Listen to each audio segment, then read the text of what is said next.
All right, so we are live apparently. This is the story, and I'm sticking to it. You'll have to excuse a couple of things. I am as I've probably spoken to you, if you've gone through Year 10 and gone through an interview with me, one of the first things is like going, I live in Emerald, okay, so don't ask me anything about Brisbane. This afternoon I had to get from one side of Brisbane to the other, and let's just say I failed miserably. So I looked at the thing and it said 25 Ks. I said, cool, that's 15 minutes. Hour and a half later, it wasn't pleasant. So I'm used to doing 25 kilometres to get my son to school every day. And that's it, 15 minutes down the highway, it's easy. So, a bit of a shock to the system. I can't see the horizon. I need to find a beach.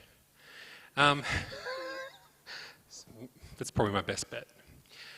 Welcome everybody, whether you're online or whether you're in here in person. Thank you so much. We've done this previously online, but we thought this year we've got enough families in this area.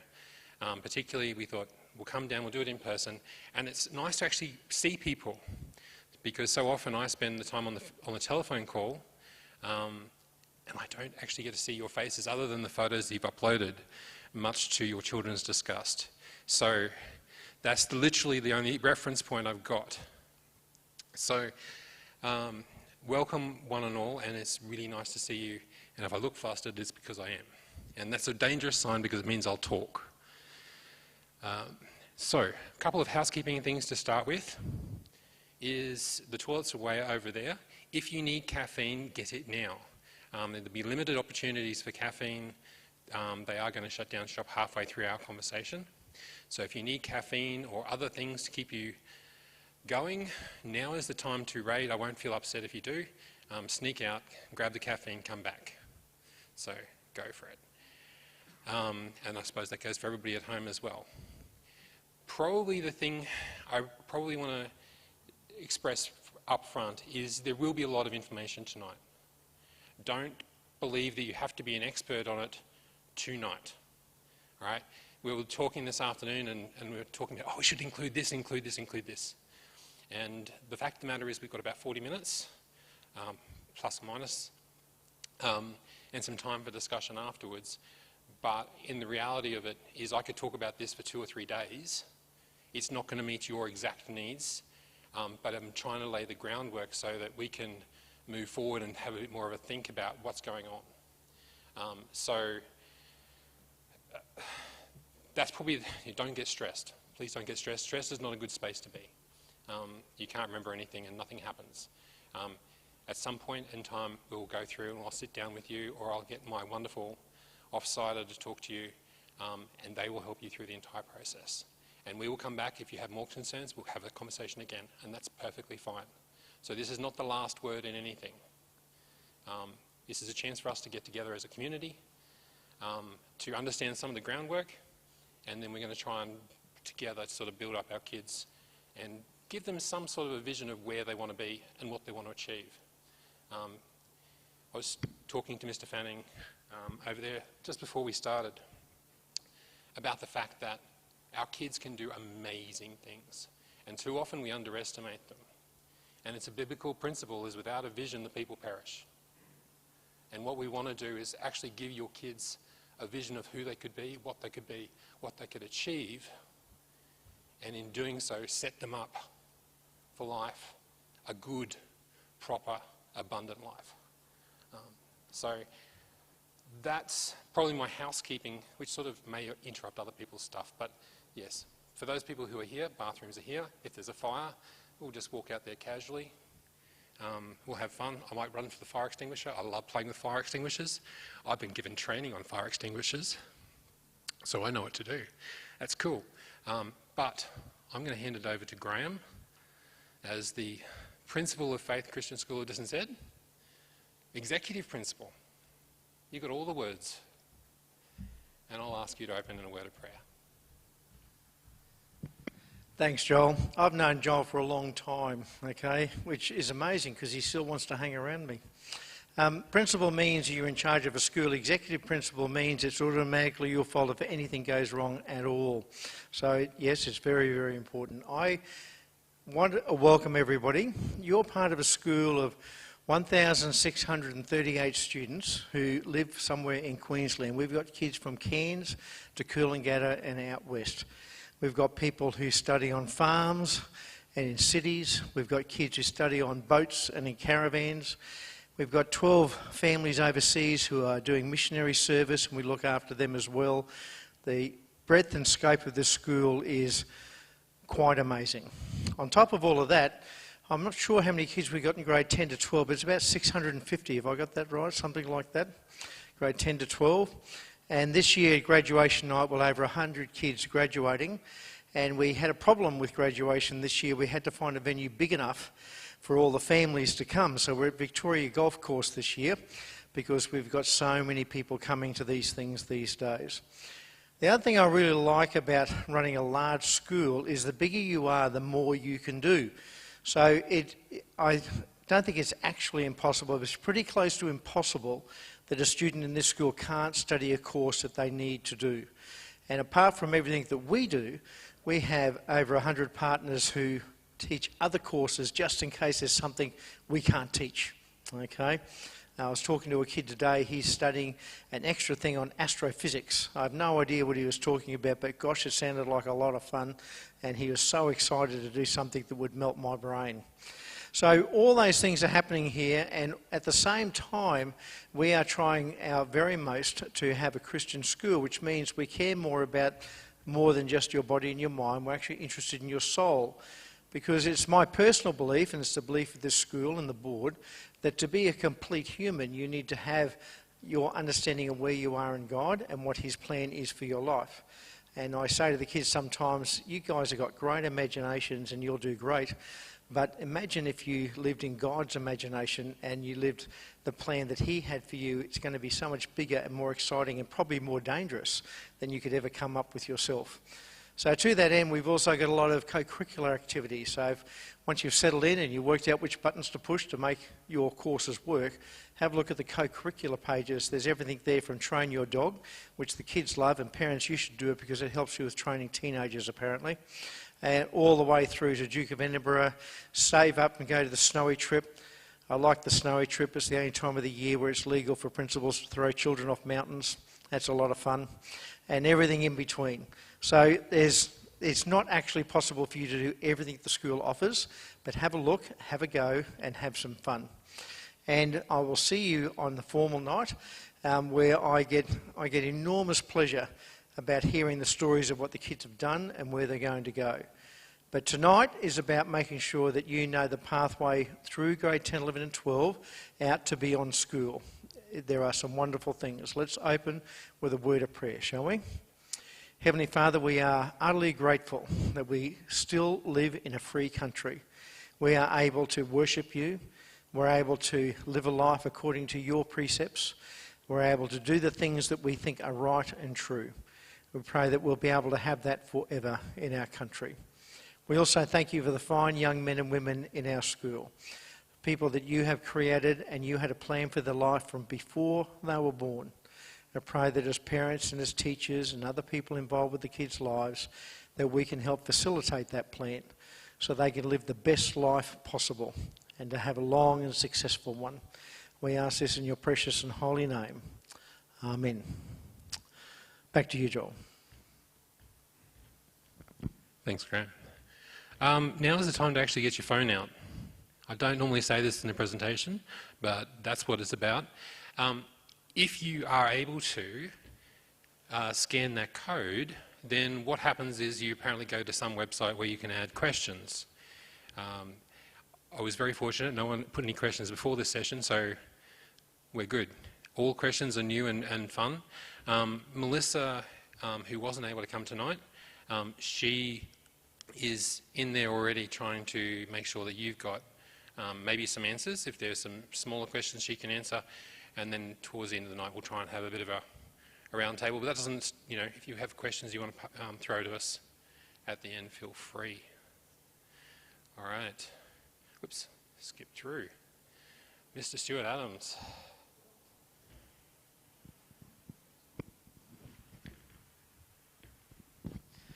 Well, welcome families and those of you who are online. I'm Mr. Stuart Adams. I look after 10, 11 and 12. I'm the deputy and I've an absolute ball here at Faith, serving not only the community locally but around the state and even internationally. We do have some students around the world doing external exams, and it is about the team.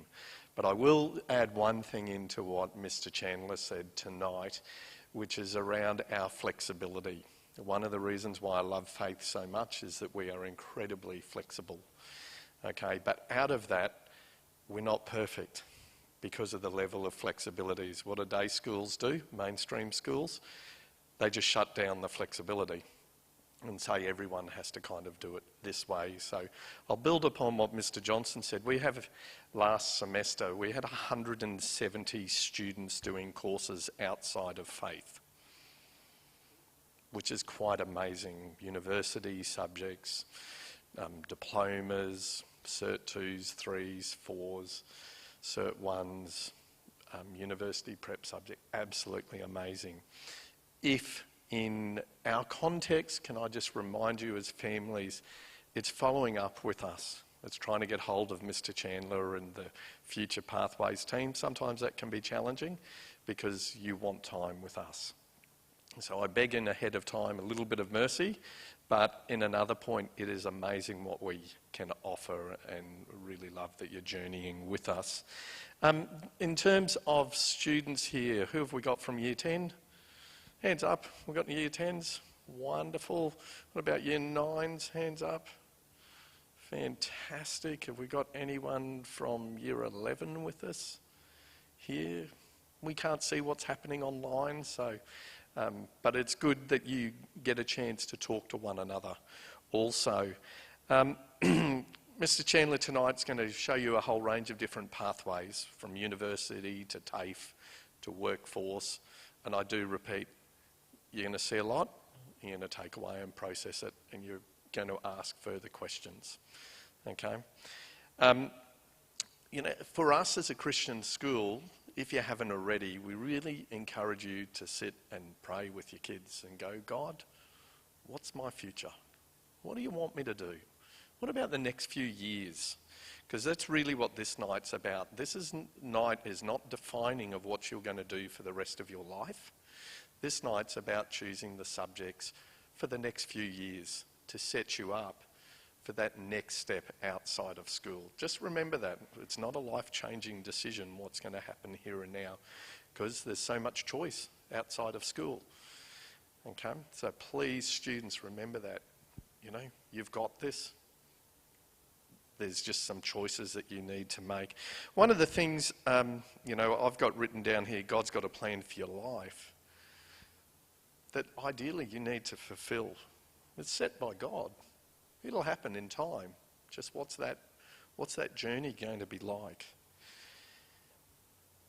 One of the scriptures that come to mind is Habakkuk chapter 2 verse 3. This vision is for a future time. It describes the end and it will be fulfilled. If it seems slow in coming, wait patiently, for it will surely take place. It will not be delayed. Isn't that interesting? We're going to journey through eventually what God wants us to journey through. It will happen, but not always the way we might think it will happen. We've got a Pastor Woz. If any of you have ever met Pastor Woz, he's got a little bit of a side that he loves reading out of the Gen Z Bible, so I'm going to honour him tonight. This is what it says. It says the vision's going to happen. It's going to take its sweet time. Don't worry though, it's going to come true for sure. Just got to be patient and wait for it. Very interesting, Habakkuk, Old Testament. After tonight, you'll be able to access some staff here who's come along tonight, but you'll be able to do further follow-up. If you go on to Learning at Faith, you've actually got a way of finding out who some of the other heads of departments are. You can call them and go, hey, what's this about? You can go and look at the school's website and find out more about courses. You can get in contact with the RTO manager and determine, what does some of our certificate 1s, 2s and 3s particularly look like? Or you might even find Mr. Johnson at a Pedalpree event and say, hey, tell me about this. What do you know about this? And if he doesn't know, he will text me or he will text somebody else and go, hey, tell me about this. Okay, that's our boss. He's loves that mobile phone. It's literally a walking office for him. My advice, don't leave conversations to last minute when it comes to subject choices. Why? Because at the end of this year, there's lots happening in term 4 to get hold of teachers, to get hold of heads of departments, to get hold of the Future Pathways team. They get really busy. So the earlier you can get it out of the way. We do look at your year 9 grades for going into year 10. If for some reason you want to do a certificate 3 course, there's no guarantees.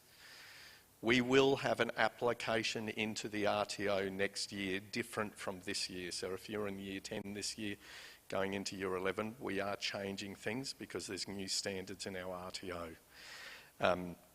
So please realise there's an acceptance process into the RTO, and this is just through some of those changes. Students, I am also going to remind you the best education you can get out of faith is having a strong home educator. That's usually mum or dad, sometimes grandma, sometimes a family person, but they're going to journey with you. If you're here and you're the home educator or online, I remind you, you're partnering with us. Okay, you're the eyes and the ears. You're seeing what's happening in the home because we can't see that. We journey together with you and we can get some amazing outcomes. I also want to remind everyone, particularly, yes, we're focusing on pathways, but we know a balanced life is really important. Okay? So choosing subjects that can maintain a balanced life, co-curricular clubs, social opportunities, maybe work, maybe youth group, maybe sporting teams, prayer groups, whatever it is, time to make good family memories needs to be built in because if you don't have a balanced life, it's actually going to be hard for you to achieve. And every student and family, a balanced life is quite different. Okay. Final thought, success is not about wealth, fame, or even career achievement. It encompasses a deeper sense of purpose, personal growth, including resilience, and living a life aligned with one's values in which we hope it's in line with the Bible. Thanks, everyone. Cool. Thank you, Mr. Stewart-Adams. Please don't ask Graham anything. He'll say yes, and then it becomes my problem. Don't ask Graham anything, please. All right. So yes, as Graham has said, he and I have worked together for quite a number of years. I was silly enough to come back to this, but now I'm going to hand it over to someone else who, what do I say, is a little bit silly himself, but is a great benefit to our students in helping them to achieve what they want to set out to achieve.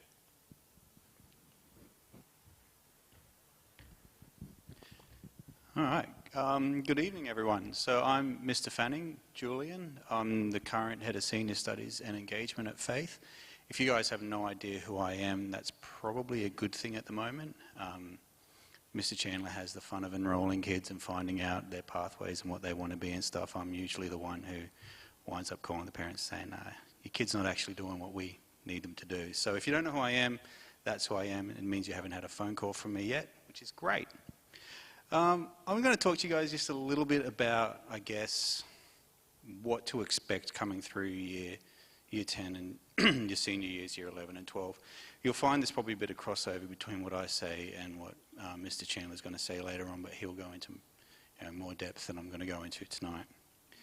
So it's just a good reminder that as you move into your sort of year 10 and 11, that's when you begin to really focus your journey through school and to look at what you want to achieve outside of school. So it really is about setting yourselves up, not just for senior school, for year 11 and 12, It's also about setting yourself up for what comes after that.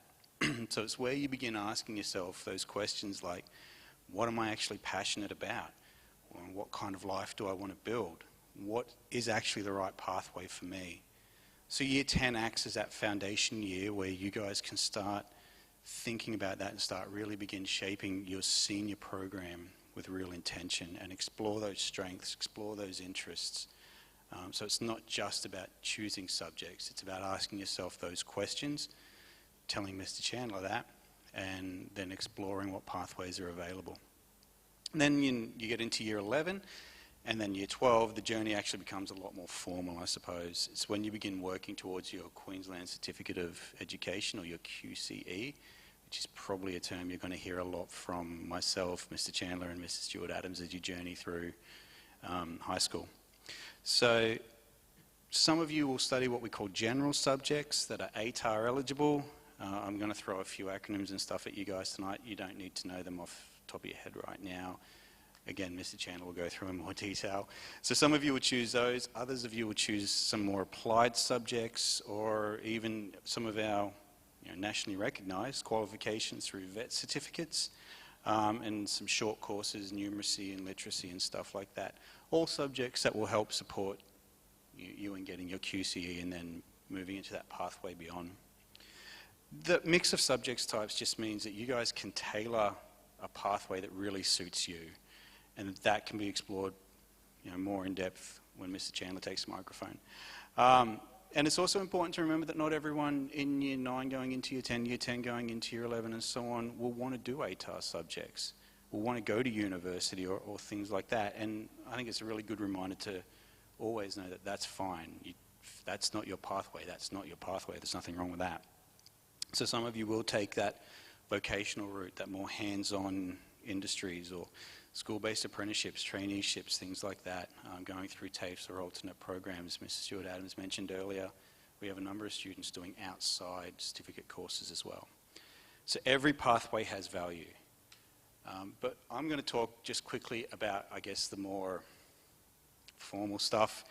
I'm going to talk to you guys a little bit about our assessment pathway in year 10 and then into year 11 and 12, because it is a little bit different to what you would have experienced in year 9.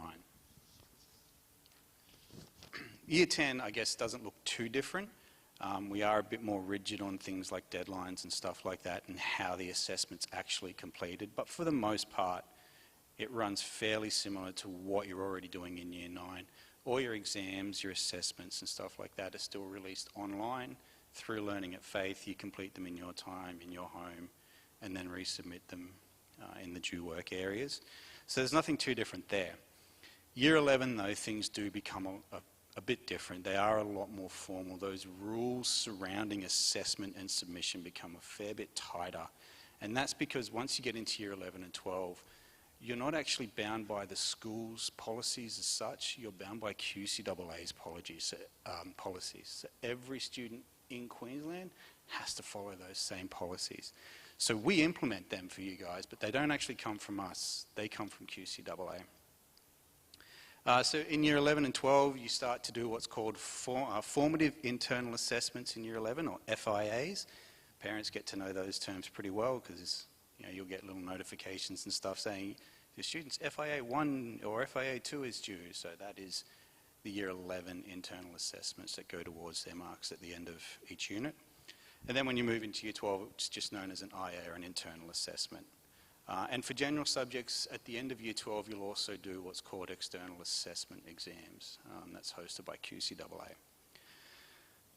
So for all senior exams, not our assessments, any assignment you're given, essays, those kinds of things, they still get handed out on Learning at Faith. You'll still submit them through Learning at Faith. Your teachers will walk you through them as normal. But for any exams that you actually do in year 11 and 12, it's a much more formal process than what you're used to doing in year 9 and 10. Okay, so for that, we actually have exam centres. So around Queensland, we host a number of exam centres where your kids can actually go to a centre and do that exam under supervision of one of our teachers, one of our staff members, in a safe, supportive kind of an environment as well.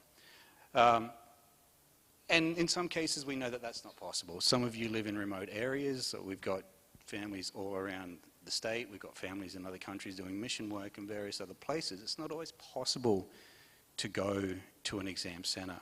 So for that, Faith actually has what we call an own supervisor method, which basically means that you can nominate someone in the community to actually supervise your child doing the exam. That has to be approved by the school in advance, and there are certain eligibility kind of rules for that. So, for example, any own supervisor, they have to be over the age of 18. They can't be related to you or the student in any way. They can't live in the same household. And they have to be available for the entire time length of the exam. And unfortunately, not all subjects or not all circumstances do kind of qualify for the own supervisor method. So it's one of those things, once you head into year 11, you'll start getting emails and communication from our exams coordinator, and she'll give you the list of all the exam venues, and if you can't make one, what do you do? How do you nominate an own supervisor? Things like that as well. So we're here to work with you every step of the way on that. So if you are in that situation, like, what do I actually do? Just ask. Like, we are here to help you guys through that. On top of that, it's really important as you move into year 11, and if you're going into year 10, you'll start to see these things coming into your assignments as well. But once you get into year 11, just to play a part in every stage of an assessment piece, because we put on each task, you've got things like checkpoints that you've got to meet, you've got little bits of submissions here and there that need to be met. Sometimes it's just handing in a paragraph, sometimes it's handing in a draft, sometimes it's the actual final submission. And it's really important that you guys look at each of those checkpoints, see when each of them are due, and make sure you're keeping up with that. If you hand in a checkpoint, you hand in a paragraph, well, some of you might think, well, what's the point of that? The point is, your teacher can actually give you feedback. Like, it'd be horrible if you got all the way to your draft submission only to have your teacher go, hey, you've taken a walk off the map on this one, buddy. Start again. If you submit that first checkpoint with a paragraph, and your teacher goes, you're not quite there yet, there's lots of time to fix that up. So hitting those checkpoints gives you guys quality time and quality feedback to just make sure everything's happening every step of the way. And submitting drafts, great thing to do. If you don't submit drafts, start submitting drafts. Best feedback you'll ever get for submitting your finals as well. And as I've said to a number of students, if something seriously catastrophic happens and you can't submit a final assessment piece, we can actually mark your draft. So if you're submitting that, you're still going to get marked. And if you still get marked, you still get all the points and things like that, so you can still work towards your QCE. That said, I'll move on from assessment because you don't want to sit here listening to me talk about that all night. And it's not just a numbers game. It's not just about submitting assessment as well. Success doesn't look the same for every student. It's not just about ticking boxes. It's not just about chasing numbers. It's about your chance and your opportunity to grow, to find what your purpose is. We spoke about purpose and God's purpose for you and your purpose for your life. And that's what we want to offer at Faith. That's what we offer in our senior journey. So it's not just those numbers. It's not just ticking a box and saying, this student submitted FIA 1, 2, 3, and 4. Great, they get a QCE, out the door, see you later. Okay? It's about growth and finding your purpose and doing that in a place that's safe, that's secure, and that's supportive. And so, as we move on to the next part, we're going to hear more from the Future Pathways team, and Joel will take you through what that actually looks like, finding your pathway, finding your growth, where you fit. So without any further ado, if you have any more questions, by the way, there's another chance to scan the QR code. But in the meantime, I'm going to pass back to Mr. Chandler. Thanks, guys. Good, now the pressure's on. Okay, so that is my wife and I and my two kids. That's what's called Rainbow Falls. So if you ever get a chance to go out to central Queensland, out near Blackwater, there's a place called Blackdown Tablelands. And it's got a natural spring in the middle of it. And up through that feeds some beautiful water that flows down. Mr. J has actually abseiled down through that. We have pictures to prove it. I wasn't that silly, but I went and visited with my family, and that was good. So that's Emily in the background there. and my son Ben, who is in year 6, and Becky, who is one of our chaplains. So that's my family. Yes, and you can see that we are, yeah. Melissa Davies is my amazing Pathways advisor. She works with me, particularly with year 9s. She'll be helping you guys moving from 9 into 10. She is amazing. I've worked with her for almost 10 years in various roles, and she's totally more organised than I am. But she's amazing, and she's actually on the chat tonight. So if you put in a question, there is a good chance that she'll actually answer it. Unfortunately, I guess, as I said before, she's unable to be here tonight, but she's here in sorts. So probably the part of this that sort of comes together is this idea of what is a career. And for me, if we look at what the national standards are, international standards, what has actually happened is they've changed, I suppose, what we would have thought of as a career from not necessarily just being the stuff we get paid for, but the things that we do outside of that paid work. Okay, so you might be, I don't know, a teacher by day, and on the weekends you might, run a youth group or be involved in the local football team or whatever it is that you do. All right, and so the idea there is actually thinking about, as you move through life, there are things that you are going to do that are not just the paid for things, but they're just as important, all right? Because you do need that balance, you do need those other things in your world. And so we need to think through what that looks like. Sometimes we think about a particular role because it enables us to do the other thing that we want to do. As I was growing up, my plan was I'm an industrial chemist. I got a degree in IT and a degree in chemistry. My plan was initially to be an industrial engineer and to go overseas as a missionary. That was the plan. I became an engineer, I worked in power stations, I was a consultant, I went around the countryside, I hated it. And I got called to a different direction. And now 20 years later, as being a teacher and all different roles within a school, it's having a think about those things that are like, life is changing. So you don't necessarily know where God is going to lead you, where he's going to take you. But through it all, there is this idea of making a decision with now.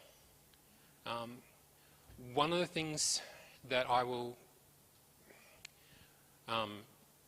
you might find sometimes is sometimes I want you just to make some decision.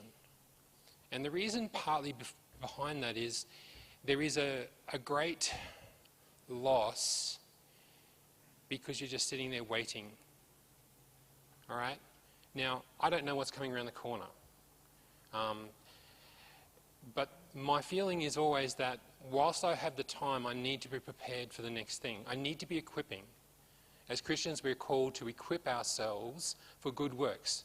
Now, no one gives us the memo that says this is the good work you're going to do next week, therefore make sure that you've got the jumper leads in the back of the car because someone's going to be stuck on the side of the road.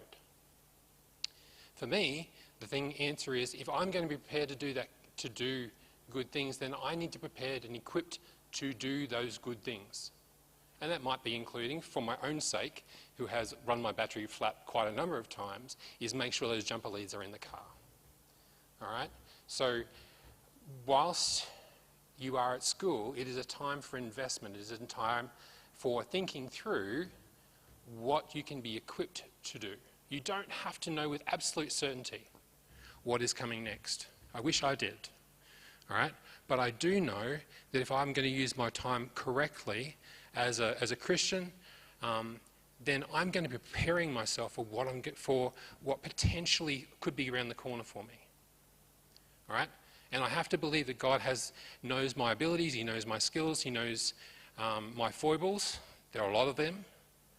And he's going to use them in some manner.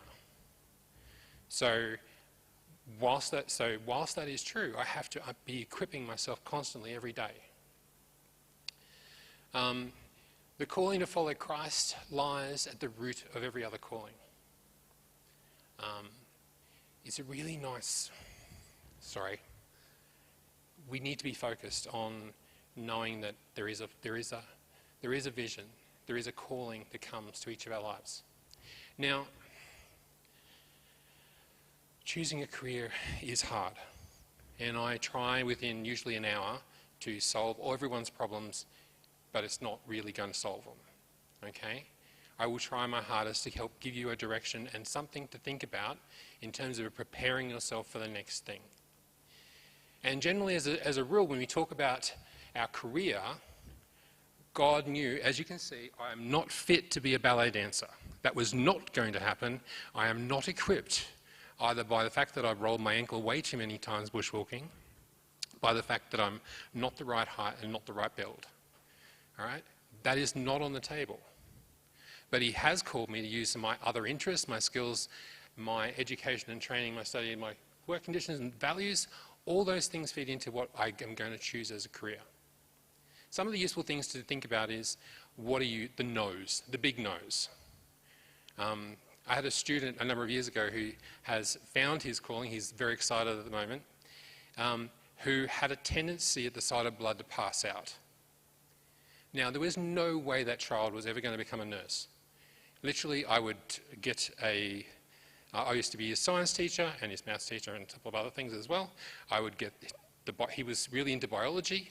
I would get the rat out, I would take the first slice, and he'd be flat on the floor. In fact, we would just start him on the floor because it was easier that way. All right? It was outside of his skills. Those no's were sort of built in. So God's not going to call him necessarily to go around cleaning up after blood. All right? At the moment, he's having a lot of fun playing with animals. He's found it the perfect role for him. He loves building, and so he's building stuff for animals. Can't say where, because otherwise he'll lose his... They've got a policy there about not knowing who works there. But he's having a fabulous time. All right. Now, if that diagram looks disturbing and then very confusing, it's because it is. All right? If I was going to break it down, basically it would come down to this. At the end of year 12, you've got three major options. All right? You can go directly to work. Fabulous. You found what you really want to do, or you're still thinking about a couple of things and you're waiting for a course to come up. Wonderful. You have decided that you are looking at TAFE. You are going to go and get your construction license, and you're going to become a builder. You're going to become a mechanic. You're going to be doing whatever it is. Wonderful. Third option there is looking at university. All right, so those are the three major options. All right, there's a couple of, oops, I pressed the wrong button again, haven't I? Yep, cool. But I'll just leave it there for the moment. Those are the three options. And there's a lot of detail in there into sort of trying to break down, oh, if you follow this line, you get whatever. I'll try and break that down for you so it's easy to understand. But that gives you a small insight into what I have to keep in the back of my head. All right? As has been discussed before, it's not about just choosing subjects. It's thinking about what are the useful tools that you can take forward to have your adventure. All right? Year 10, 11 and 12 is about being called to an adventure, a life worth living. All right. There's a whole pile of words on the page. It's all scary. Don't stress. When it comes to year 11, 10, 11 and 12, there are two big numbers that we're worried about, generally speaking. The first one has been mentioned before as QCE, and it sounds as onerous as it potentially could be. The idea behind it, though, is quite simple. When I was going through school, there was a whole pile of boys, usually boys, who would change subject just before the assessments were due. So by the time they finished year 12, they had NR on every single assessment item for 2 years. And some bright spark said, that's not good enough. Fair enough. And so what happened is that they came up with this idea that over 10, 11, 12, you had to be doing something meaningful. We're not here about annoying the teachers. We're not here about childminding. The idea is that we are getting ourselves ready for the next thing. And in order to do that, we needed to generate 20 points or 20 units of work, and they will talk about a set amount of learning, at the set standard in a set pattern. The short version of it is you need to do 20 units of work, you need to pass it, all right? You have to get at least a C, all right, in a set pattern. As in, there are a couple of boundary corner thing issues where if you don't have enough of, you haven't been consistent enough, there's an issue, all right? We can solve that problem, all right? And at the same time, we need to meet our numeracy and literacy requirements, all right? Blah. Yes, lots of words. Sorry, I'll skip through this because I'm very conscious of things. So this is what a QCE could look like. All right, so you might have, for example, you've done maths and English, wonderful. You might not have passed all the units. That's not really the issue. All right, you've passed 3 of those semesters of work. You completed a Cert 1 in construction, maybe in year 11. You've done a Cert 2 in community services, and you might have done a Cert 3 in entrepreneurship and new business. That's 20 QCE points. All right? You don't have to pass everything. Nothing has to be perfect. All right? All that we need to do is accumulate those 20 points. Now, the key thing to note in that space there is those Cert 2s and those Cert 3s, they generate a lot of points in a really short period of time. And they're really useful if you are not interested necessarily in doing university subjects. All right? Because it's an equipping you for the next big thing. One of the things I love about our school is we don't have a lot of applied subjects. So if you go to a normal school, you'll see arts in practice, or science in practice, or whatever in practice usually finishes off with. What happens with those courses is they get to the end of the year, an employer looks at them and goes, what's that? That doesn't mean anything to them. Whereas with our school, what we've tried to do is wherever possible, we've offered the certificate version of the course so that you are equipped to do the next thing. You walk into an employer and say, I've got a Cert 3 in IT, I've got a Cert 3 in screen and media, and I've got a Cert 2 in community services. They're going to look at you and go, I'll pick you up. You look like you're going to have a useful set of tools that would be employable and be useful in my business. All right? This is one of those problem cases. And this is what often happens in some schools, where you've got the problem where this student here is obviously an A English student. They love the humanities. Somehow they've been stuck in math methods. All right? And they haven't been allowed to escape. And they have failed 4 semesters of that. And it doesn't matter that they've got 22 QCE points, but because they don't have that numeracy recognised. All right? So part of this discussion is finding thinking through what is the most appropriate level of study. All right? There's like 5 different levels of maths to do, depending on how you feel about it. All right? But we've got to find the right version for you. I want to set you up for success, not for failure. All right? I desperately want each of you to come out of school with the pieces of paper that you need to go on your adventure. Because I don't know what it is. So I'm going to try and shove as many pieces of paper into your back pocket as you leave our school so that you can go and do the next big thing. Unfortunately, you've got to work for those pieces of paper. That's the only downside. The next question I get is, what is an ETAR? Because if you're like me, your parents came out through the OP system, or if you're in New South Wales, I'm sorry. Whatever happened down there, I was trained down there and it was a nightmare. The short version of the story is that in order to gain transparency, the goal was, how do we make sure that people understand what's going on? And so, let's see if I've got the next, I'm going to skip ahead and I'll go back. There we go. No, that way. Fine. There we go. This gives you a bit of an idea. So what happens here is that you do a subject.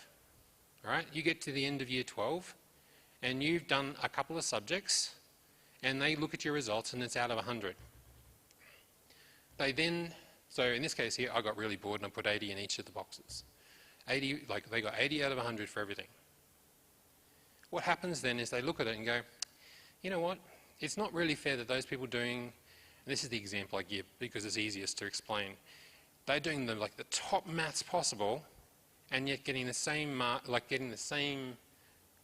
result as someone who's doing the easiest maths possible. And that sort of makes sense, because if you're going to university for engineering, you don't want to be pipped to the post because someone got an A in the easiest maths possible, and that trumps like a B in the hardest maths possible. And so they apply what's called a scaling factor, and these are the last 3 years worth of scaling factors, and they give you an idea of what something might happen. And there's a whole pile of pain in that process, in that those numbers are rescaled, and depending on the subject and depending on how hard they think the subject is, you end up with a number. And what they do is they add those 5 subjects together. So this person here, I've thrown them an extra Cert 3 just for fun. But that doesn't count. So it's the top 5. When it comes to the far right column, that is we're looking at their best 5 numbers. All right? So we look at that there, and it says, when I add the best 5 numbers, I get a number that is 387. All right?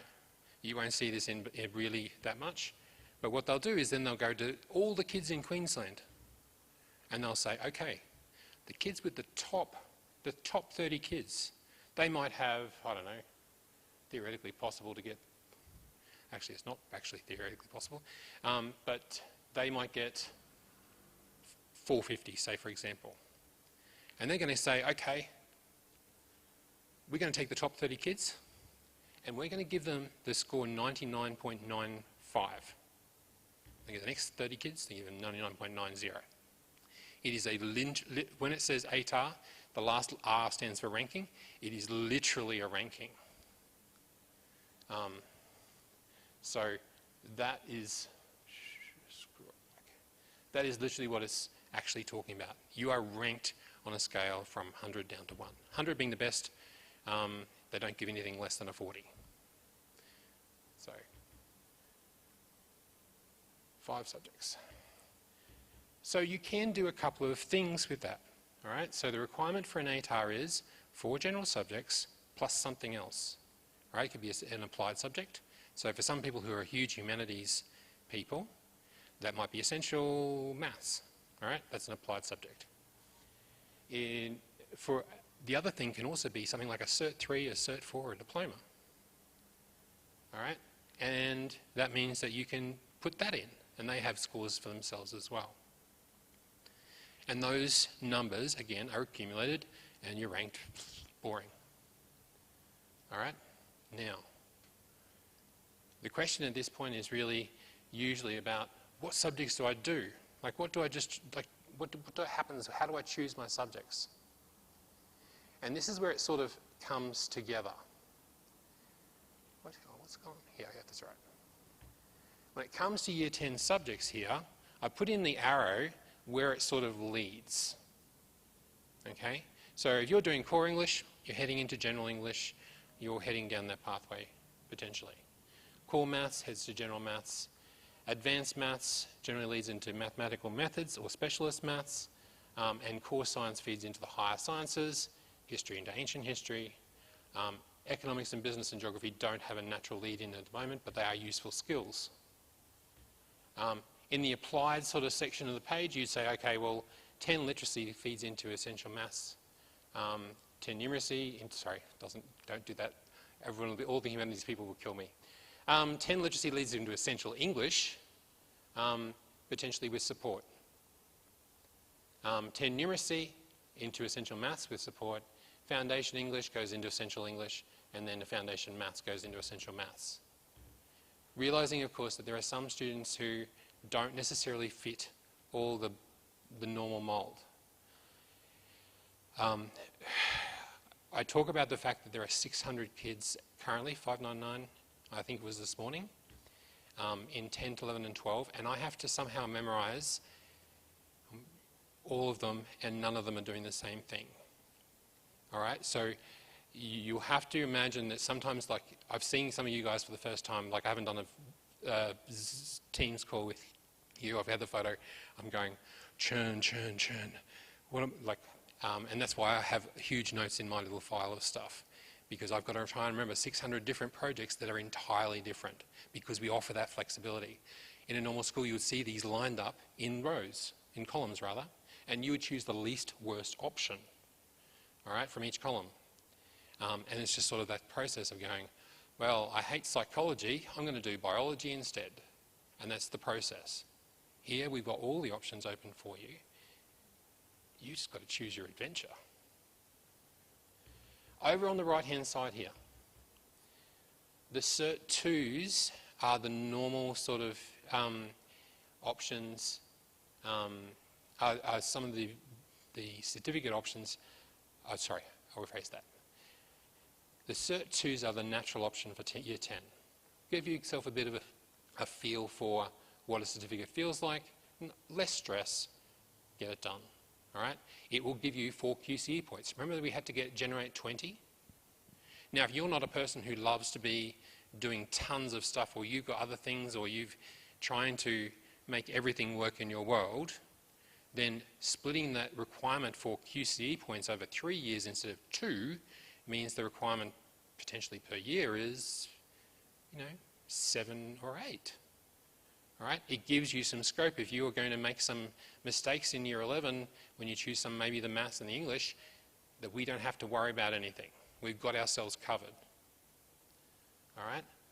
If you are, and this is where some of those guidelines will come in, if you're in Year 9 and you're getting A's and B's, and you're looking at university and you're saying, I'm going to work towards getting an ATAR of 90, I'm going to be in the top 10% of the state, and I hope you take that challenge on, you can come to me and say, I've got some really good grades and I want to go shopping.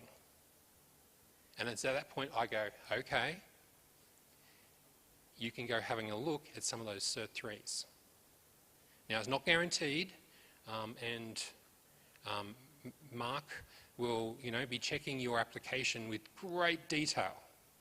But if you're planning on doing 5 general or harder subjects in Year 11 and 12, this is your last chance to really get a Cert 3 under your belt.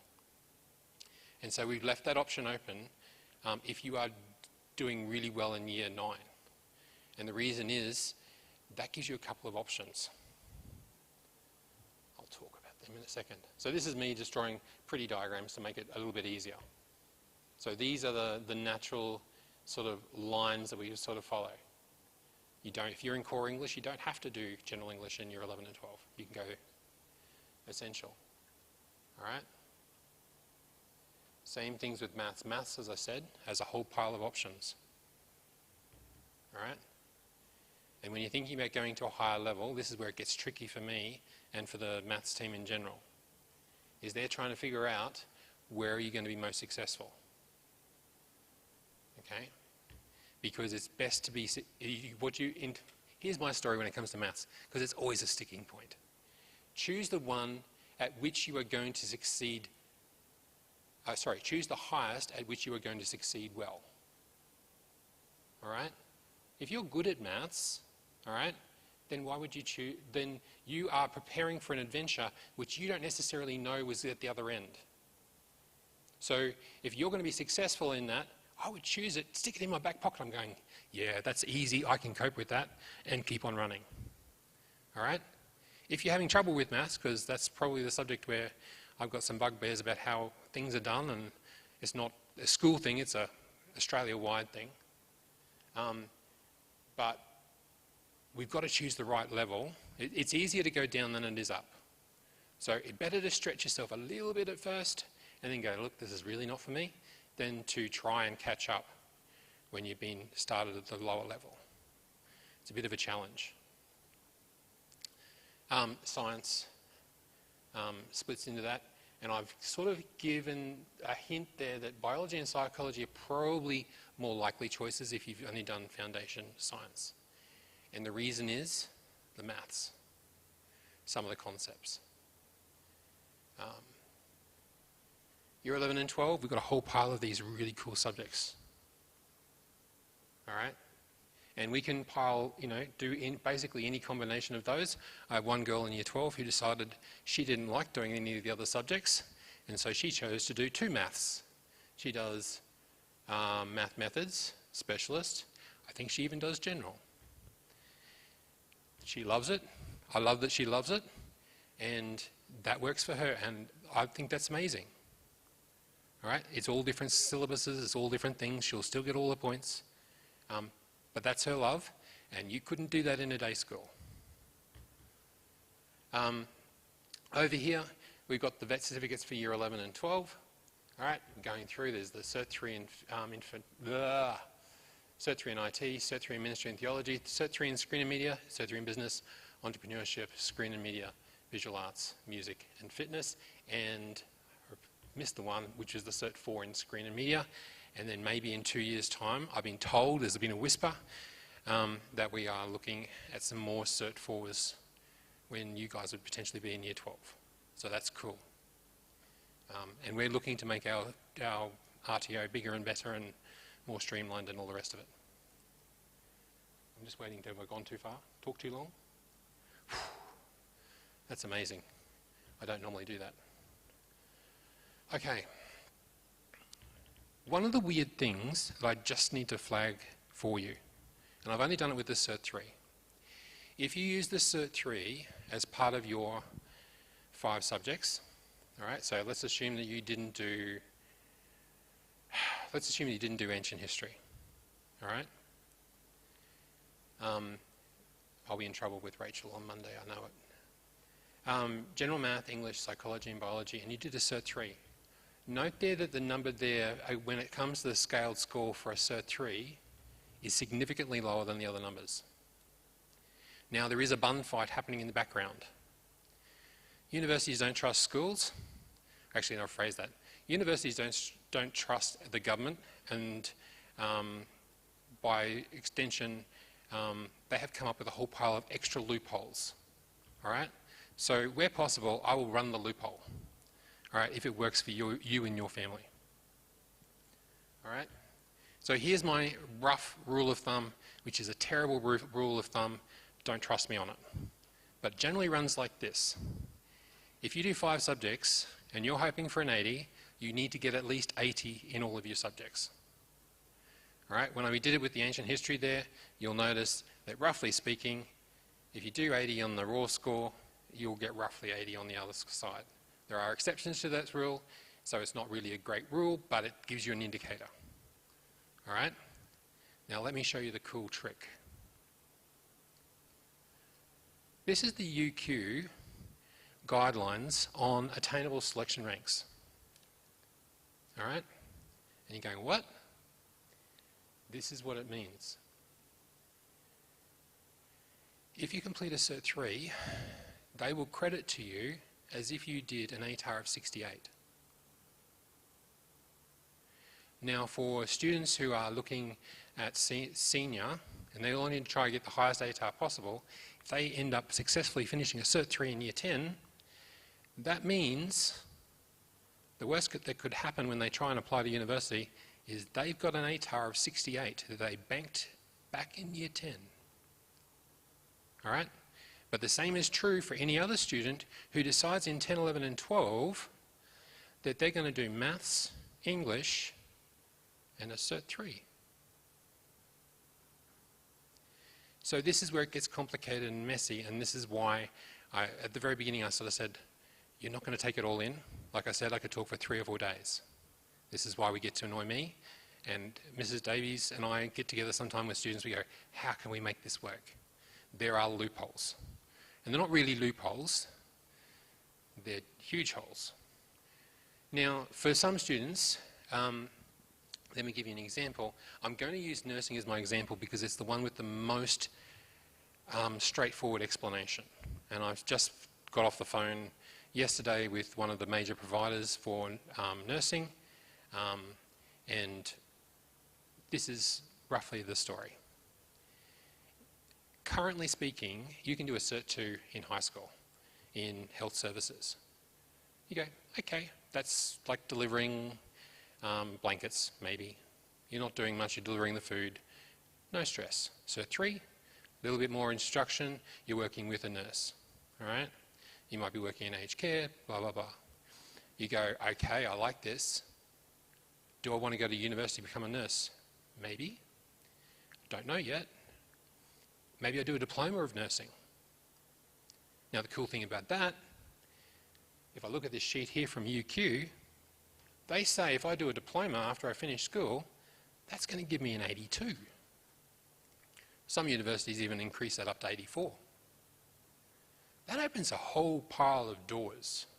If you're interested in healthcare and your initial results during high school were okay but not terrific, and you finally find the thing that you are most passionate about, that opens a whole pile of doors.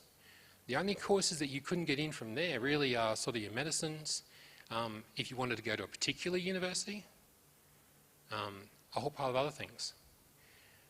My favourite, it's not that I have any particular attachment to Griffith, it's just that I love the fact that they've been explicit about it. I love it when people are explicit with me. They tell me the rules and then I can just go for it.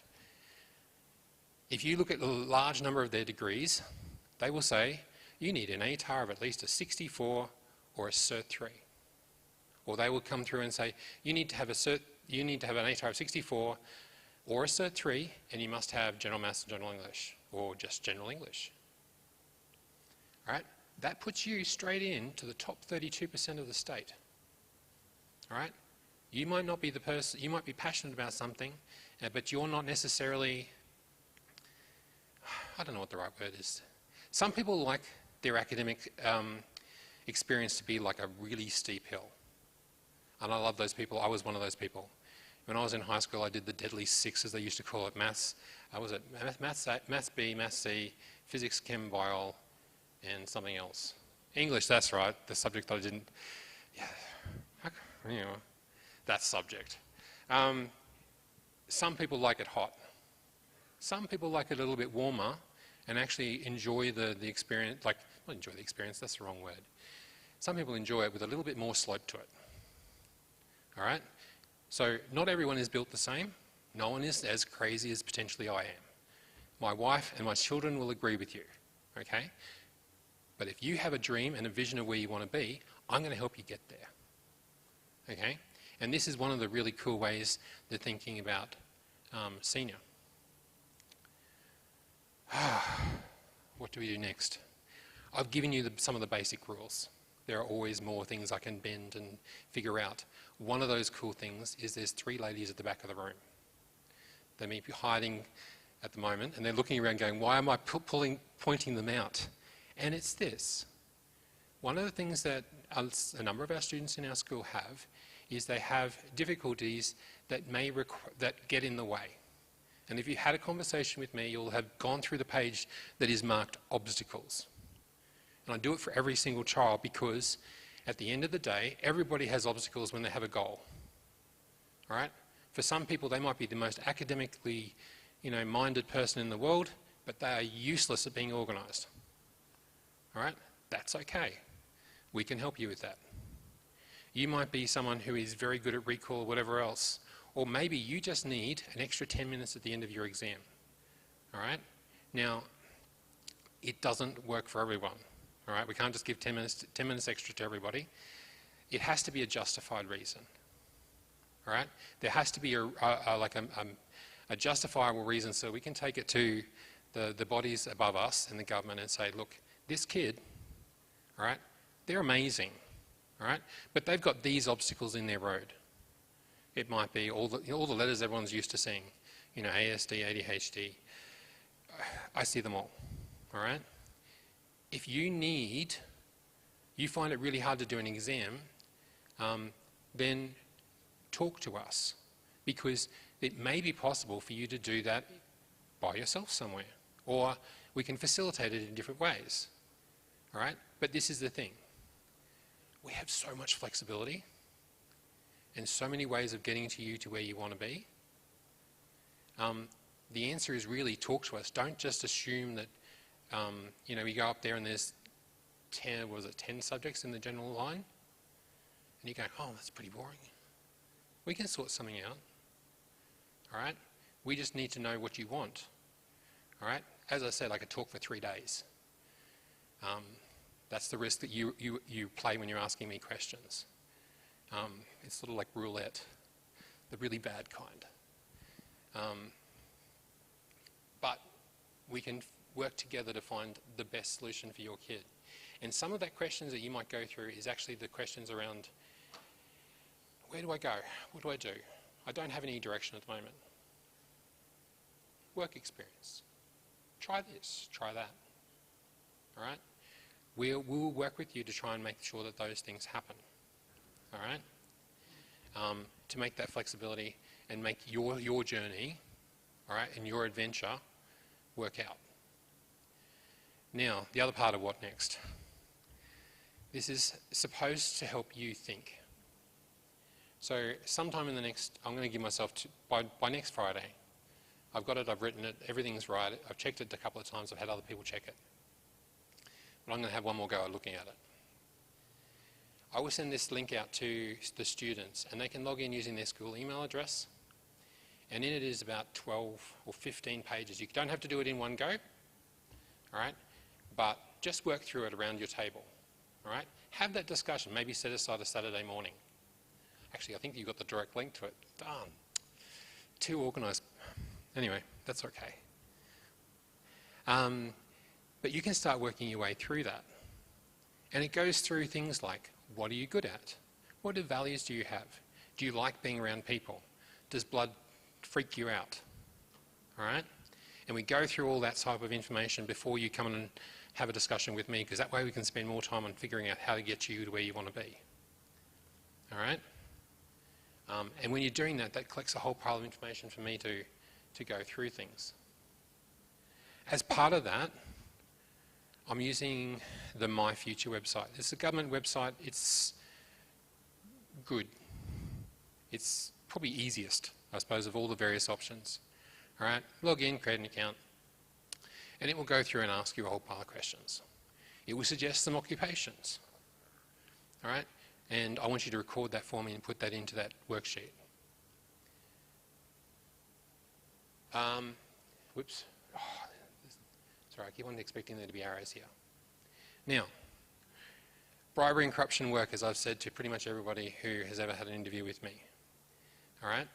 The bribery is that if you go through and do this, and there's a task next year, which is tied to your work experience in Year 10, then we'll be able to hopefully give you a QCE point. So you'll have one of those up your sleeve. If you've decide, okay, I'm going to do, for some of you, you might do numeracy and literacy in Year 10. So that's 2. You'll have done a Cert 2. That's probably another 4. That's 6. You finish off the work experience and you do the other tasks that I need you to do. That's 7. You're supposed to get 20.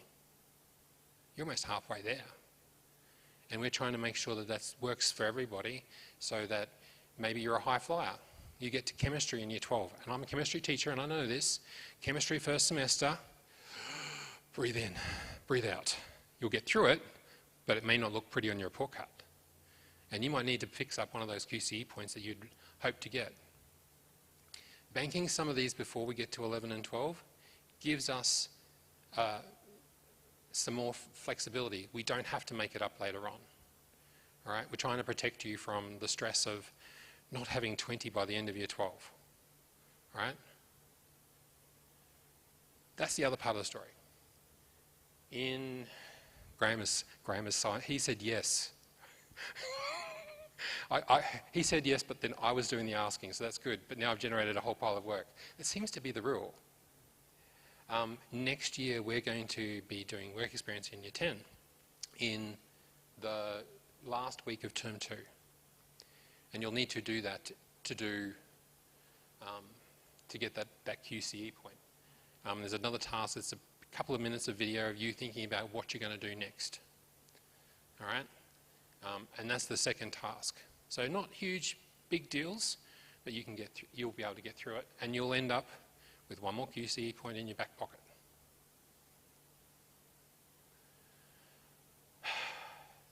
Melissa's and my booking sheets.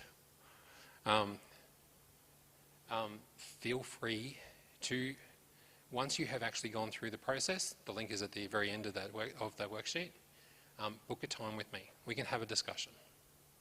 And you might come to me back and say, I don't like any of the options we discussed. Great, that's fine. All right? But we just need to have a think about and have a discussion about what is it that's going to grab your vision, and if you don't, we just can't find anything, What are you good at, and what can we imagine that you might actually go and do? All right? Equipping ourselves for something that we don't know is coming around the corner with things that we're good at.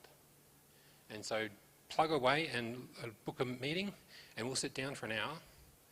And if we don't get it solved by the end of that, I'll say, how about I give you a couple of weeks to have a bit more of a think, and we'll come back and we'll do it again. All right? Because in that time period, I have a job for you. Whoops. One of the things that I might have skipped through, yes I did.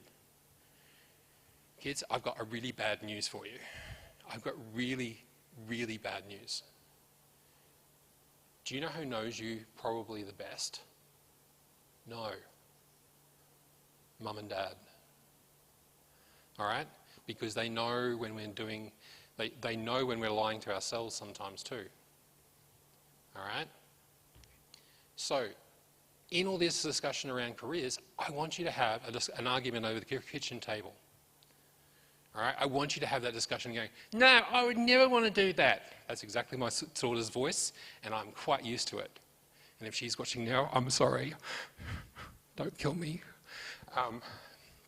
That's okay.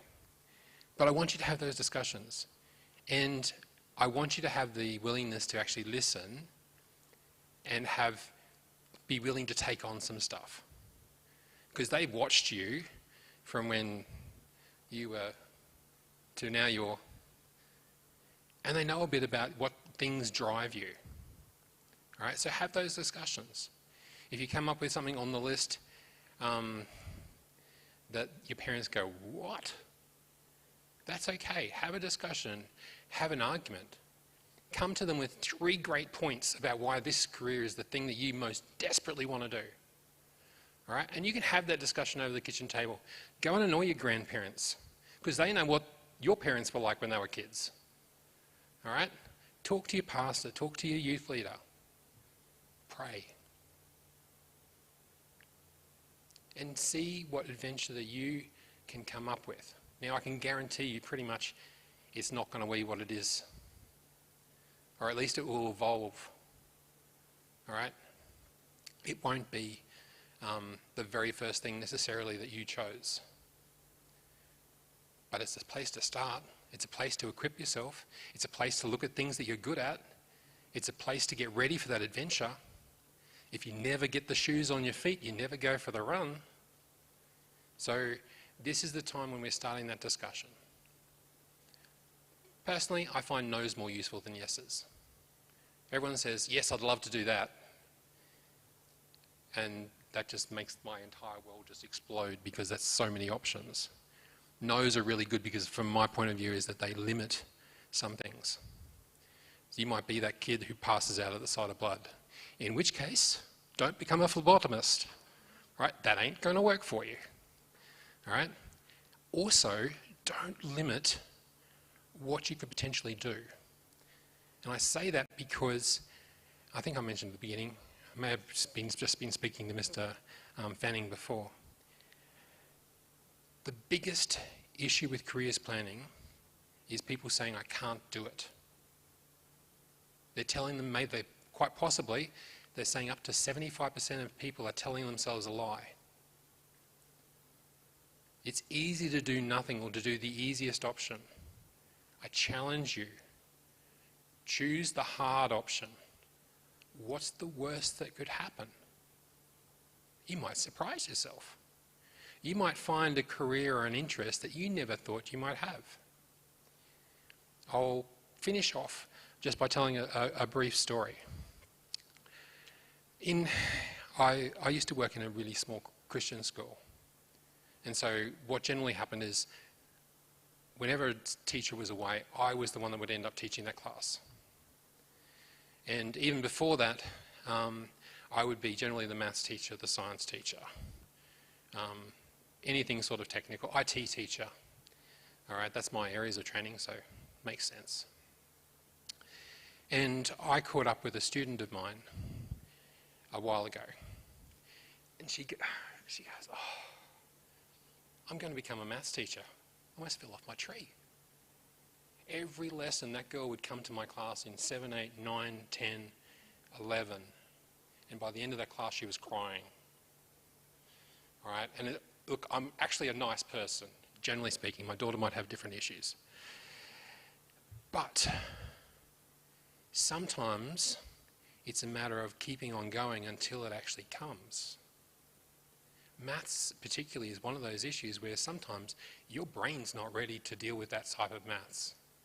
There is an assumption somewhere when they wrote the curriculum that on Christmas, when you move from year 6 to year 7, that you were going to do a whole pile of algebra and you were going to love it.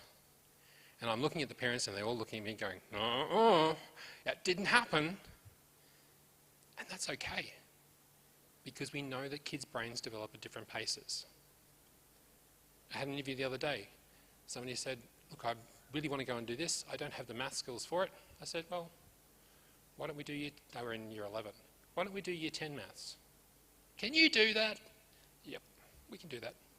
We can make that happen. We're going to have to figure out how to balance that all out. We can do that. All right? We will try and meet you where you're at to get you where you are going. All right? It might be complicated. It might take a little bit longer than you'd hoped. We could possibly get you there, as long as you do the work. I've already got my degrees. I don't necessarily want to go back and do any more. I love learning, but I hate assignments. I say this even now as I've got things due. But have a talk. Have a talk to your teachers. Have a talk to the people that know you. And hopefully, we can come together and find a way to support you in your journey. Let's just close in prayer, and then we'll have some questions, I'm hoping. Lord, there's an adventure out there with our name written on it. And you had something to do with it. You planned it from the very beginning of time. Lord, help us to have wisdom in preparing for the journey and the challenges and the things that lie ahead. Help us to stand up when things are hard. Help us to be happy and joyous when the things that are going well. Help us to greet each challenge knowing that one day you'll call us to use those skills and the equippings that you've given us to help each other. Help us to have beautiful, good, powerful lives in whatever field that we decide to put them into. And we just pray this in your name. Amen. All right, I'm going to call Mr. Fanning, Mr. Stuart Adams, and Mr. Johnston up on the stage. They've each got a microphone. There's 4 of them out here, and I have no idea what's happening with the questions. Do you have some questions? Do I get to sit down and you get to talk, or do you want me to talk? Oh. Ooh, good questions. I love questions. We could be here till tomorrow. Good, yes. All right. All right, first question is, what is NATAR? And I have to think about it for a second. The Australian Tertiary Admissions Ranking, because every acronym needs to be more painful than it has to be.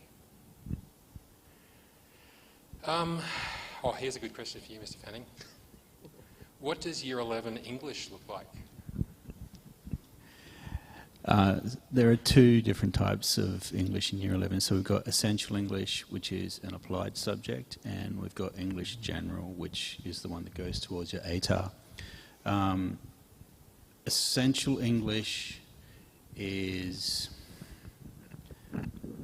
I don't want to sound insulting because we've actually got our Essential English teacher here tonight with her daughter.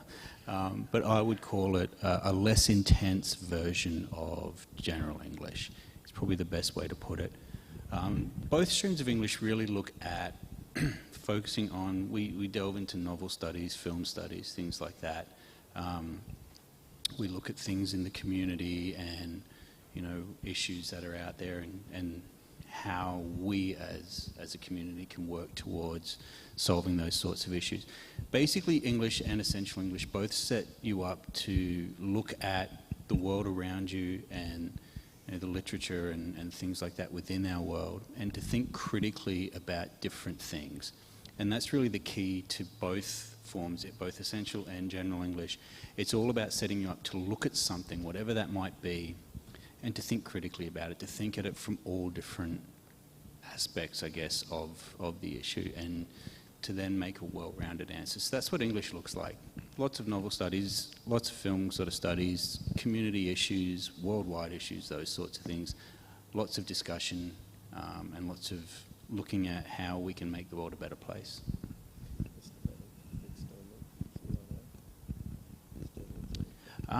And also in Essential English we have what's called a CIA, a Common Internal Assessment, which is your second assessment piece in Year 12. That is handled by QCAA, and in English General we have the external assessment at the end of Year 12, which again is also handled by QCAA. The Essential English CIA is something that you're prepared for in class, so Mrs. Taylor goes through that in depth. You actually get to look at some of this exam before you actually take it. There's some stimulus and stuff that you can look through, but the English General one is completely, utterly and wholly prepared by QCAA, driven by them and marked by them. Okay, I think this one's for Mr. Stuart Adams. And yes, there's probably two layers to this question, but I'm not sure what the actual direct one. What if a student already works and it is not a placement? Does that accumulate points? Sorry, what if they... Well, yeah, it says, what if a student already works and is not a placement? Does that accumulate points?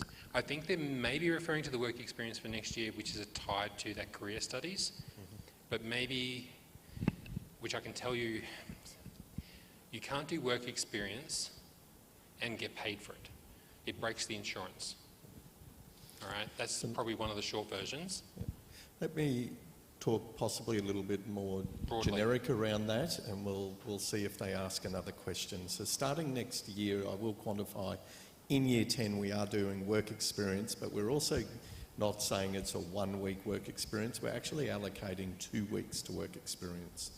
And within the 2 weeks, they're going to be completing the short course. The second task. Yeah, which is a second task, and they will walk out with 1 QCE point there, which will be handy for all Year 10 students. That could possibly be available to our Year 11s and 12s. It'll be new, we'll put it on the cards for next year, and we'll build particularly from there. But within the work experience realm, there is a work experience agreement that is a legal document that we need to have signed off. It will explicitly ask you for which days are you going to this work placement for, and if you're sick or away, you have to let us know. We have to update the work experience agreement. It gives you some protection and covering for the employee, but also for yourself. So that is work experience. It's officially called work sampling. You're going out to sample in the big wide world what's happening. Usually about 5 days is what students do. You are welcome, if you're 9s going into 10s or 10s going into 11s, 11s going into 12s, to do work experience really at any occasion, except we do say if you're out on work experience and you've got an exam during those times and that's the due date that you have to do it, that's it, you have to move your work experience. Within the RTO, for example, the Cert 2 in Community Services or the Cert 3 in Business, they have structured work placement. And the reality in that situation for the Cert 2 in Community, that's 20 hours outside of it. In Business, it's 100 hours that you're doing structured work placement in a explicit area. So you can work with the RTO. You'll find more details about that on the website when you go in and look at senior or the vocational education and training. You'll see those 2 bits there. So I'm thinking if it's particularly, if a student has a job in Year 11 and 12, well, our big piece is balancing those hours. It's nice to have an income, and everyone appreciates having extra money in a household, but I once before discovered a student working 22 hours a week, and they were wondering why they weren't performing at school.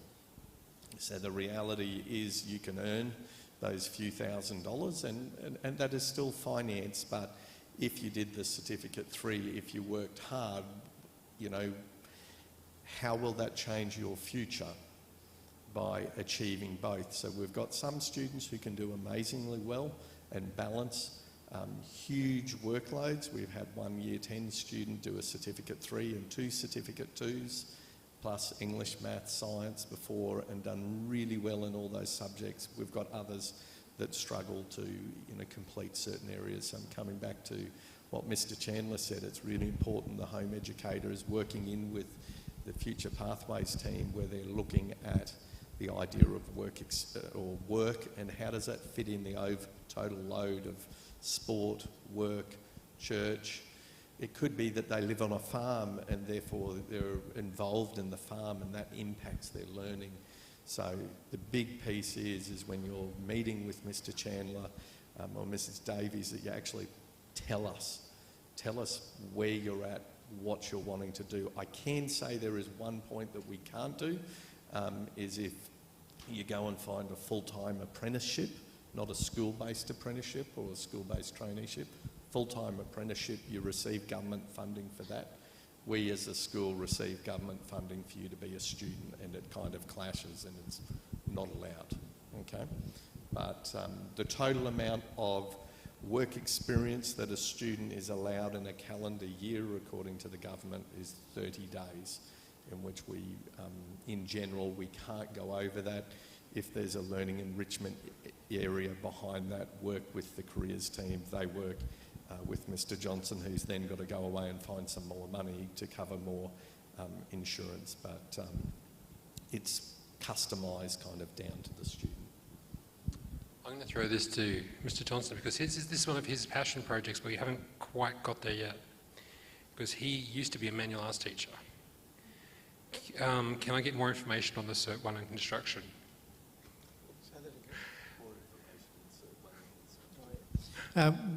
Look, we want to get back to Cert 1 construction and Cert 2.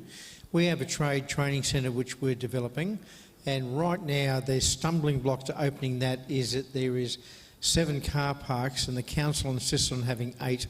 So next week we're taking out a flower bed so we can add a car parking space. Once I've done that, then we can apply to the government to have that centre approved, and that's a 6-month process. So by Easter next year, we'll have a site that we can do construction 2 and other things. Construction 1 probably will get off the ground next year straight away, because that doesn't have to happen in the trade training centre. We've got a lot more flexibility with that one.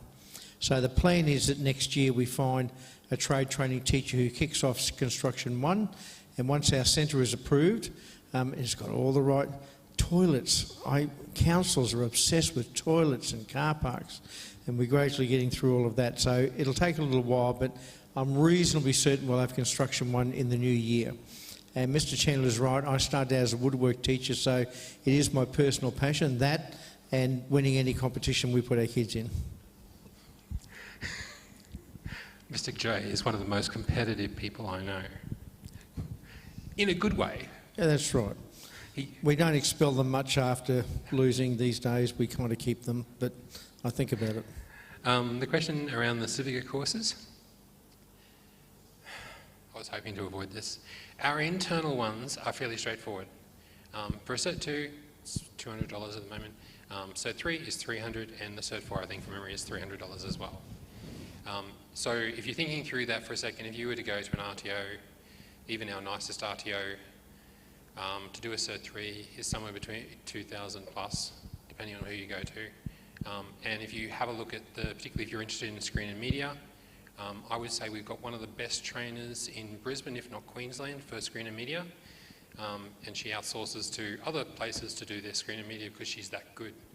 So, we have a very good RTO.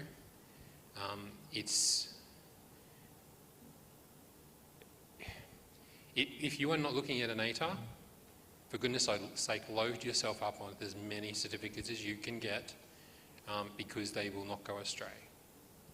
Even if it's just improving how committed you are to being prepared for that next part of your journey when you go to an employer.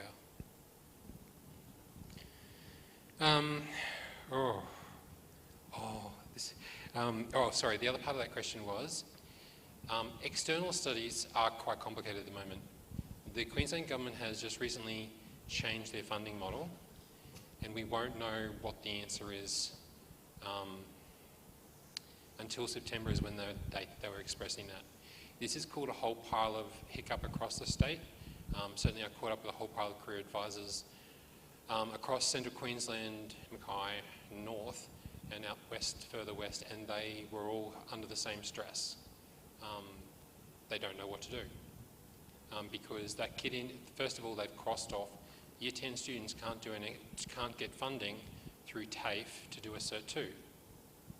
All right, which is really frustrating for me because I really want, there's an argument both ways, but the idea there is if you're after a traineeship and you go, I want to be an electrician, the natural thing is to go, let's go do the Cert 2 in electrotechnology, and then you go to the electrician in your neighbourhood and say, look, I've got a Cert 2, I did really well. Would you like to put me on as a school-based traineeship? And then that works for him because he only has to deal with how bad you are for 1 day a week. And by the end of the 2 years that you've been doing 11 and 12, he's got someone who's actually really useful 5 days a week. So for an employer, that worked really well. Worked really well for me too. Because I want people to be successful. Oops, I'm sorry. I have accidentally not swiped enough. So we won't know what that looks like at the moment. However, we do have a number of partners that are working with us to make life less frustrating. But certainly if you're in Year 10, I would primarily focus on our internal stuff first as your first port of call at the moment, until we find out otherwise. This one is almost as I might just skip this one, and I know it's a question for a couple of people. What are the pathways to get into national universities? For example, Harvard, Yale and Oxford. I really deal with Queensland and New South Wales if I have to. The short version is, and I was talking to a family last week about this very problem. The short version is that you may end up having to do their undergraduate entry course to get into their mainstream to move your way up. A lot of them will have entrance exams, all right? We do have like in Queensland it's pretty good. If you go to UQ's website, you'll find, how do I enrol from America into UQ? And they'll give you a nice big long description.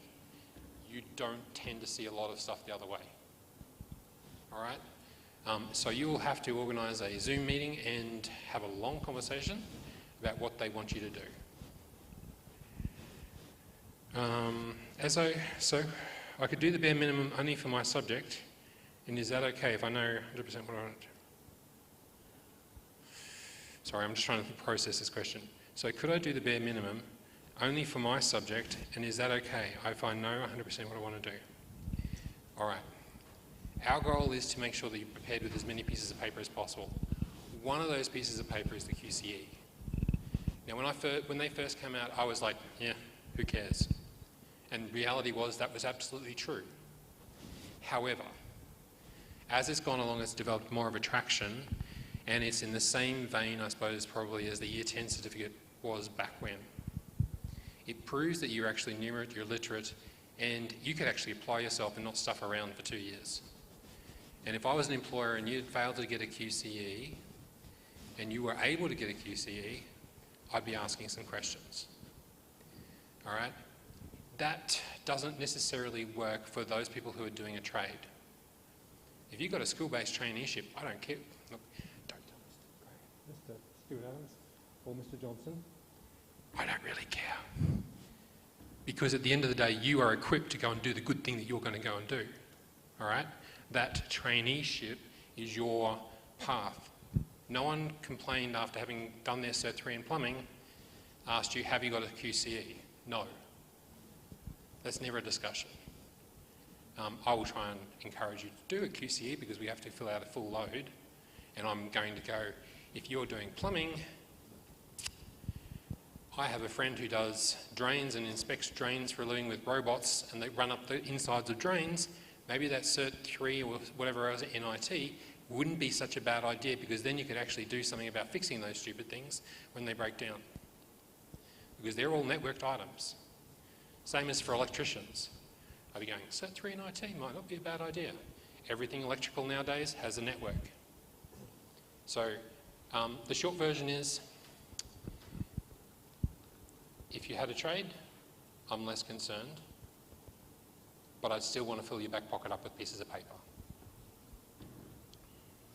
Mr. Chandler, I might just jump in there. A message from QCAA is they've discovered the hardest piece for students to do outside of school to achieve QCE points is the numeracy and literacy tick. So to be numerate and literate. So in Year 10 we run the course for 12 months for some students. In Year 11 and 12 we run them as 15-week courses. So I would be probably just adding in 15 weeks of maybe it's suffering to get that tick. But at least if you leave schooling being numerate and literate, when you get any other certs, you could suddenly discover one day, if you ever wanted to get the QCE, it's just a matter of submitting it. So Mr. Chandler showed on a screen before, you've got 7 years afterwards. What actually happens for a QCE? It just goes in, if you haven't achieved it, goes into hiding on QCAA, because they kind of go after 7 years, who really wants it? But if you turned around and said, I've actually, I was numerate and literate at school and I had 16 points and I've now done a Certificate 3, look, just give me the certificate because I can have it anyway, you would just contact QCAA and you would get it. But it's that hardest one, numeracy and literacy. Take the opportunity to try get that within faith is my advice. Someone really wants to punish you. They've said, what does Year 12 English look like? What does Year 12 English look like? Sorry. What does Year 12 English look like? It looks a lot like Year 11 English, simply put. No. In terms of content, what does it look like? Again, you've got some assignments, you've got like a speech, more actually like a YouTube video presentation. You've got a couple of assignments and a couple of exams. So there's looking at things around your community and what can be improved and why it might be an issue and what we can do about it. There's looking at comparisons between text and film as well. So there'll be a play or a novel that you'll read and you'll compare that, you'll analyse that in terms of how is that looking as a film from a book or a play. There's looking at Australia and where we come from, our story, and moving into some exams. And then at the end, currently, for the external assessment, students study Macbeth, though that may be changing with the new syllabus next year. So stay tuned. But that's what Year 12 English looks like. If you're doing Year 11 English next year, if you're in Year 10, then you'll know what Year 12 English looks like the year after, basically. I might add one other thing in there, and I don't think we've mentioned it tonight. If you go to the QCAA website, you can find the syllabuses of all the subjects around the state, and you can find examples of the assessments. You go, oh, that's what that looks like, etc. So qcaa.qld.edu.au and go into senior secondary and look for the syllabuses, and you can, the world's your oyster. You can find out about aerospace studies is a subject that's offered around the state. We don't offer it, but there's many other subjects there. If, by the way, you say, look, I really want to study aerospace studies, you can actually stay with Faith and do one subject in another distance ed school. And the Future Pathways team can work with you and give you the advice on, is that good for you? It's another system that you're going to have to learn. They don't all use Schoolbox, but that is a possibility, but there is an extra cost to it. Yeah. All right. I'll try and quickly cruise through a couple of these because I'm also conscious that people have to drive back to wherever they get from. If you're lucky enough to get, time for dessert and go to bed. That sounds good. What is chemistry like? Well, as a chemistry teacher, I can say it's not easy. All right, I'm not going to. It's not the easiest of the sciences. I think it's probably potentially one of the hardest. But if you're interested in medical, if you're interested in engineering, certainly when I was going through chemistry, my classes started with 100 people, ended up with 20.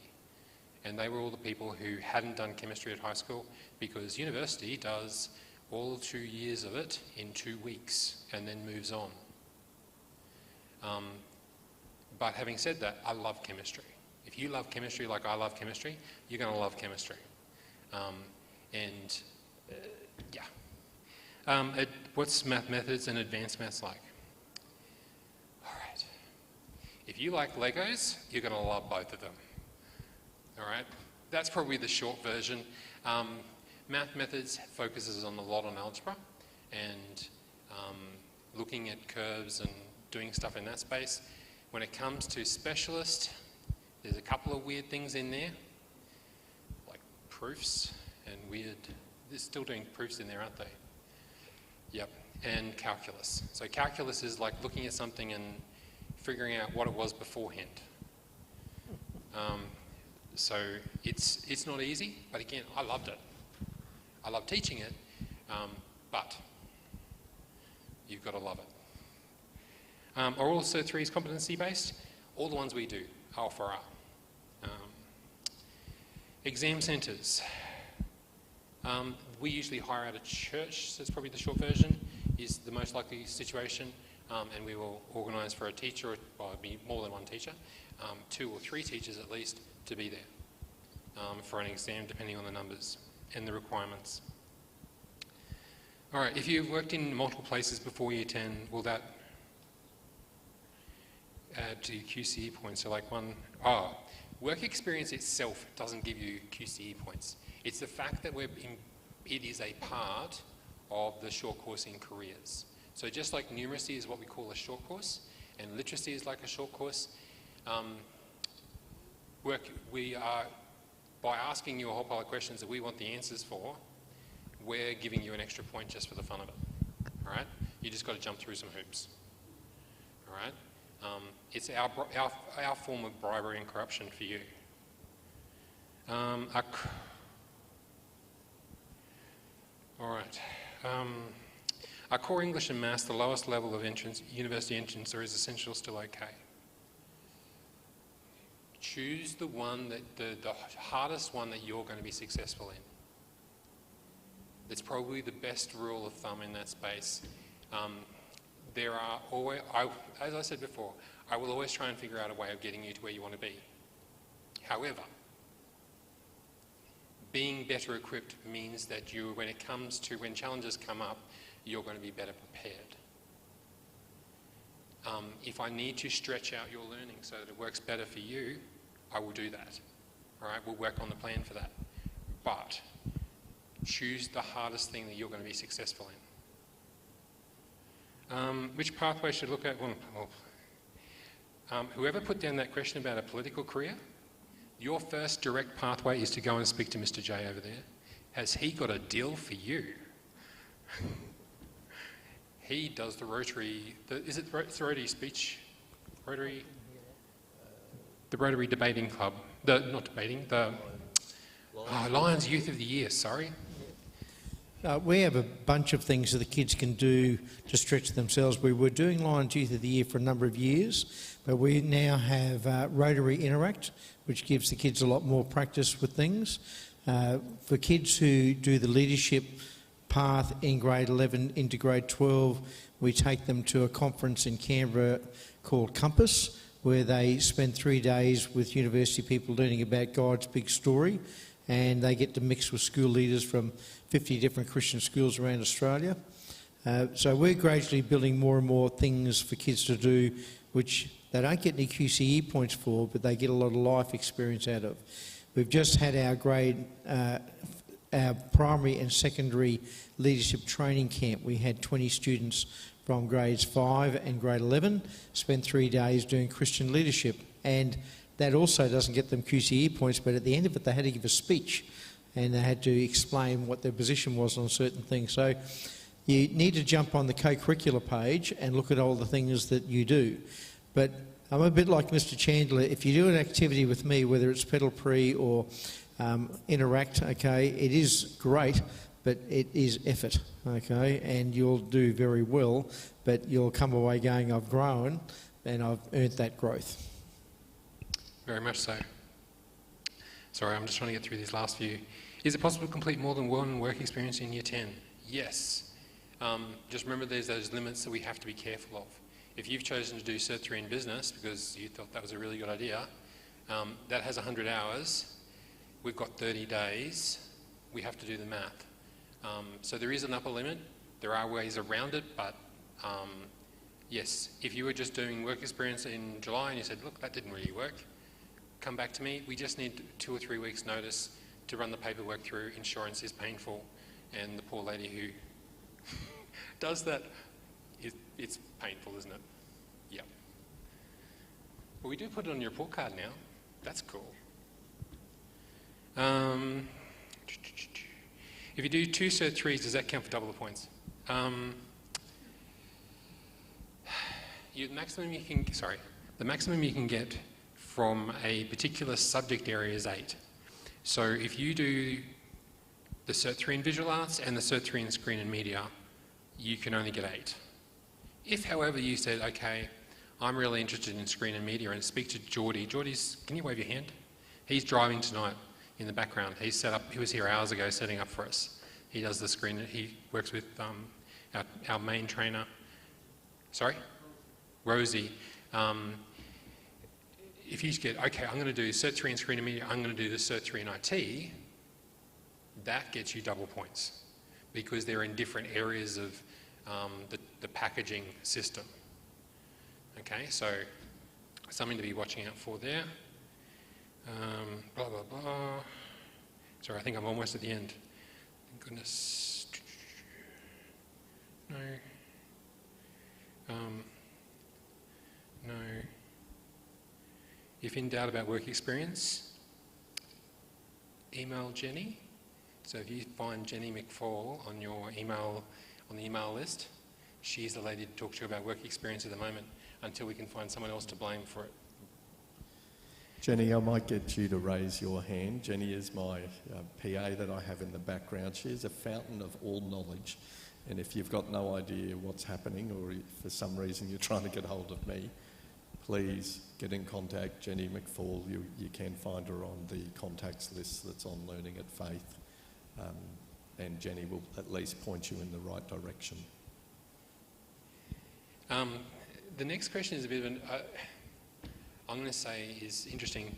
Can parents do the certificate courses as well? The short version is no. We're currently registered with the school governing body. All right. We are looking to upgrade to what's called ASQA, which is the Australian whatever. That may be a possibility. We have to do. There are so many rules in RTO space that it's not funny. I know that Mark. Sorry, I've forgotten his last name at the moment. Dunnett would love to do that, but it is a matter of time, money and focus. So there are a number of other projects on the board and we just have to choose what we can.